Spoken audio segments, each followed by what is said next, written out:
pass from Havili was magic. The shift on for Crotty. Boom, far down you go, Quackett Smith. Me, oh my, I have enjoyed that. Yes, boy. Sit back, relax, put your belt on, enjoy the show. Let's let Nelson do his thing. All right. Nelson wants to talk back rows because it's his favourite position. Yeah. He can't wait any longer. Okay. All right. Yeah, look, I'll go into back rows. The top picks for me, I mean, there's a lot of people to pick for back rows. But for me, I've got my number one is Artie Savia. If you want to get to the next position, just skip ahead about 45 minutes, I reckon. Artie's, mate, you took forever on the props. Go on. Artie Savia. Come on, Nuss. Average of 52 points in 2019. He had a bit of an injury disrupted year last year. So I thought he's going to crawl his way back to the top for me, even with the 0.49 points per minute in 2020. With his injuries, I think he's gonna move back up. Hoskins Tutu, I think, is going to have another really solid year. He had a 46.9 average in 2020. Absolutely awesome, 0.62 points per minute. So I just see him going from strength to strength. Harry Wilson, a guy, enough said. three. It could just be Harry Wilson, enough said. We all froth on the bloke. Yeah. So look, he had a 38.5 average in Super Rugby last year, 0.52 Do we think he can get better? Yes. I mean, I do. I do think he can he can make some better choices. He can work a little bit harder. You know, we were talking about a few different things previously. He doesn't look, to have a bit of a step or a bit of shift of footwork in contact. That was definitely the comment from Dave Rennie. Yeah. So if you can start to add that stuff into it, he'll be more lethal with ball in hand, and I think that's something that we all want to see. I think we can certainly hope he's getting better. I mean, this is his first season in Super Rugby. He's definitely getting better. You guys are missing the point. Let's just look at the stats, and the stats reflect exactly what happened to his season. He was outrageously, by far and away, the best loose forward to start the competition. His average ended at 38, but his 5-round average was 28. It dropped 10 points. He fatigued through the season in his first ever Super Rugby season. I honestly think that he's at least a 45 average player. His last game was 43. Was it he fatigued, or was it other players in the Reds grew in their contribution? And also, it's also that effect of people learn how you play, and those little strengths that people didn't know can get diminished a little bit. That's the second season, Either way, I think, look, Harry loves numbers. He's called it as Harry Wilson at a 45-point player. I think we can all agree on that. Look, he'll be up there, definitely.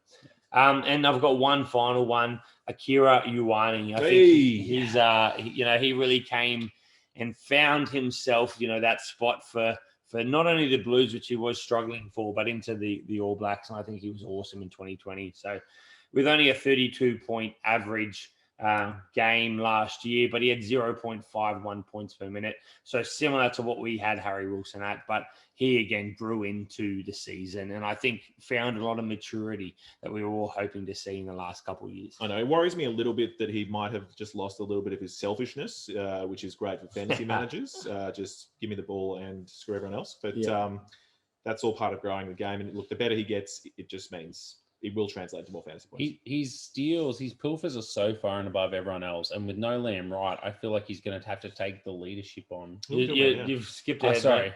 I'm just excited about it. No, you skipped ahead. Look, ignore me. The biggest value increase for me, he was the Lachlan Boshier of 2019. Luke Jacobson. This guy is an absolute weapon. So he only had a 17.4 average last year. And how did he go for you in fantasy as well? Was he? He was in my side for a long time, and it wasn't too good.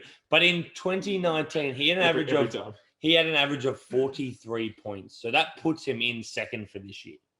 If you had his average from the year before, so for me, having that low last year of 17.4, he's due for a 25-point rise or something along like that this year. 25 points. Well, you were 60-point the difference so is from 17.4 average this year, the last season. Yeah. From that, he is. If he goes back to what he was, that is over 25 points. Yeah, but I don't see it happening because I think he's got too much competition now. He does, but you guys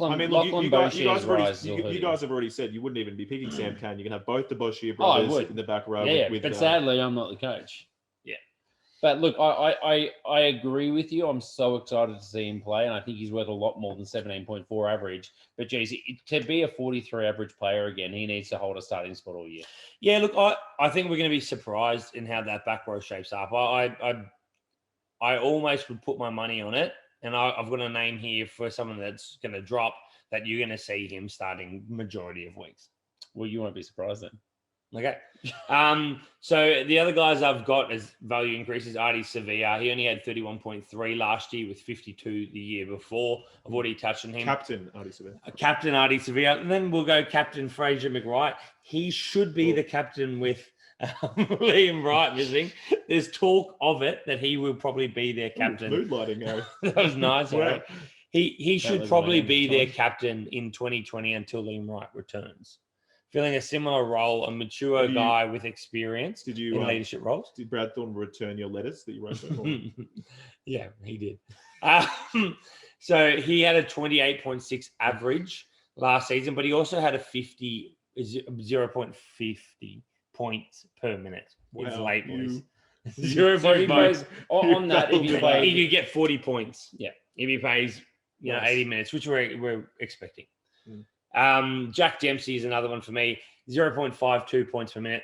So again, a guy that could be scoring over 40 points. He had 30.8 average last season. Yeah. And he improved through that season as it went on. I was going to say, do you have his 3 and 5 round average there? Because it was outrageous. His 3-round average was 51.3. Yeah. His 5-round was 47.6. Those are some numbers that I like. So for me, he's captain as well, is he not? No. Jake Gordon. Oh, Gordon was. I wanted him to be captain. Sorry, back rowers. It's very late.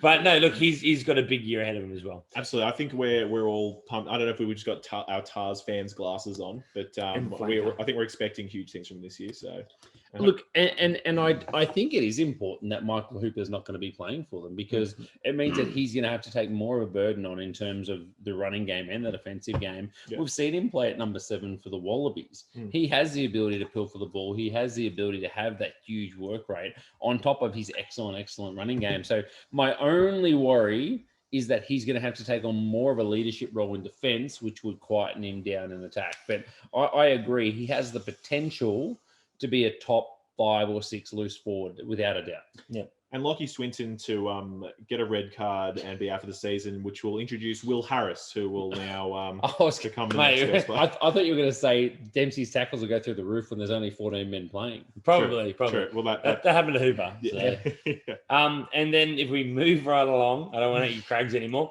The biggest value drops. I have Liam Wright. Can you guys figure that one out? Yeah, maybe the injury. Yeah, 10 weeks or so. Yeah. So that's 10 weeks the from last season. week. So he's probably missing close to all Super Rugby AU, as far as I know. Might be back for Trans-Tasman. Yeah, I think I've got the details in the Casualty ward. in the casualty ward. If you've never heard of that, Yeah, guys, jump on the casualty ward. It's pretty good.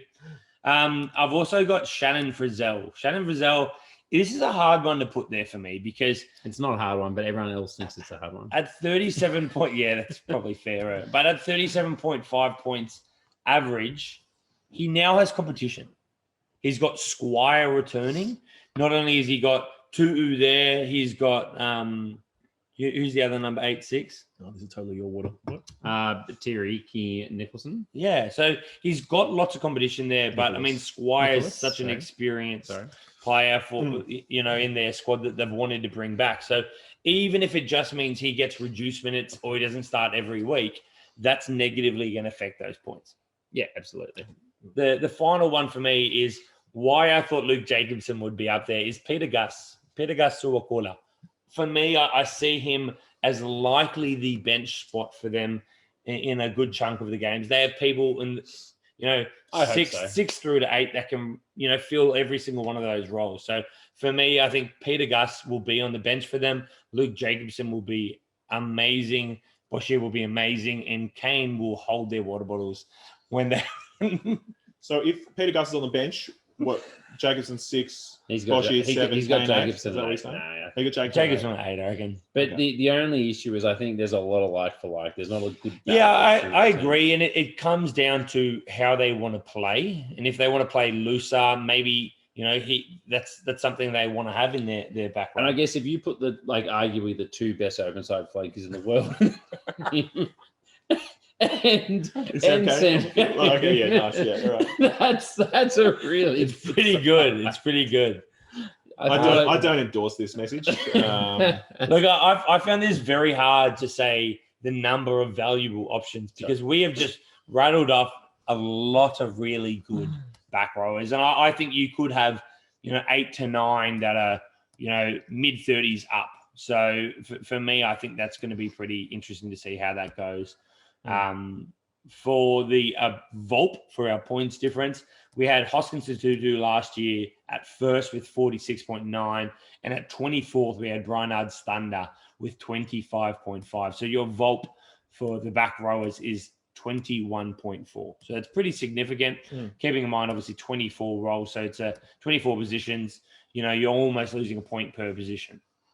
Yeah, massive. All right. Also for our Smokies, these ones they happen to all be in the Aussie Conference because all the Kiwis are already good. So you already heard of them. You already know them. So I've got Carlo Tizzano for me. I'm not sure Harry's 100% on board with who he thinks is the Waratahs starter. We don't know. It's a great smoky because if he gets a start, he's the work rate player. Yeah, he's very hard over the ball. He's got a really good work rate. And you kind of feel like either Tizzano or Gamble, whoever gets the start, is probably going to hold the start. Yeah, you'd think so. You think they get backed, or they at least get a good chunk of the minutes.